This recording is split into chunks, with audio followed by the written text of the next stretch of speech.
کیا آپ کو نہیں لگتا کہ اللہ آپ کو دیکھتا ہے؟ کیا آپ کو نہیں لگتا کہ اللہ آپ کا دل سنتا ہے؟ کیا آپ کو نہیں لگتا کہ اللہ ہی ہے جو آپ کو سب سے زیادہ جانتا ہے اور بہتر سمجھتا ہے؟ کیا آپ کو نہیں لگتا کہ وہ آپ کی دعاؤں کو سنتا ہے؟ اللہ مستقل مزاجی کو بے حد پسند فرماتا ہے۔ اللہ ثابت قدمی کو بہت پسند کرتا ہے۔ اتنی جلدی مایوس کیوں ہو جاتے ہو؟ ایک بار دعا کرنے سے کچھ نہیں ہو رہا تو آپ دوبارہ دعا کرو۔ تب تک کرتے رہیں جب تک آپ کی دعا قبول نہیں ہو جاتی۔ جانتے ہو تمہارے ہاتھ بار بار ایک ہی چیز کے لیے اسی لیے اڑتے ہیں کیونکہ تمہاری دعاؤں کی قبولیت کا وقت آ جاتا ہے اور پھر وہ تمہاری دعاؤں پر کن کہہ ہی دیتا ہے۔ اور اگر جو تم چاہتے ہو وہ تمہیں نہیں ملتا تو یقین رکھو اللہ تمہیں وہ دے گا جس کا تم تصور بھی نہیں کر سکتے۔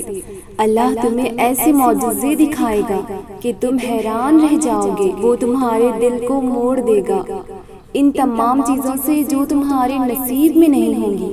تمہاری دعا قبول نہیں ہوتی کیونکہ تم نے اللہ سے بہت ہی معمولی سی چیز مانگی ہے۔ اللہ نے تو تمہارے لیے بہت ہی خوبصورت لکھا ہے، پھر وہ کیسے تمہاری زندگی کو خراب کر سکتا ہے؟ وہ کیسے تمہیں ایسی چیز دے سکتا ہے جو آنے والے کل میں تمہیں تکلیف پہنچا سکتی ہے؟ اس کے پاس کسی چیز کی کمی ہے؟ ایسا کیا ہے جو وہ کر نہیں سکتا؟ وہ چاہے تو تمہیں وہ سب دے دے جس کی تم خواہش کرتے ہو۔ پھر کیا تم وہ سب جانتے ہو یا سمجھ سکتے ہو؟ جو اللہ جانتا ہے یا دیکھتا ہے اسے ہر چیز کا علم ہے۔ وہ جانتا ہے کون کس کے قابل ہے اور کون کس کے لیے بنا ہے۔ تم اس سے ایک معمولی سے پتھر کے لیے ضد کرتے ہو اور وہ تمہارے لیے ہیرا تیار کیے بیٹھا ہے۔ تم اس سے ایک ستارہ مانگتے ہو اور اس نے تمہارے لیے چاند لکھا ہوتا ہے۔ اللہ اور اپنے بیچ کسی تیسرے کو لانے کے بجائے اللہ سے اپنے اچھے نصیب کی دعا کرو، بہتری کی دعا کرو، کیونکہ وہ سب جانتا ہے پر تم نہیں جانتے۔ وہ تو لکھی ہوئی تقدیروں کو بھی بدلتا ہے۔ بار بار اس زمین و آسمان کے رب کو پکارو۔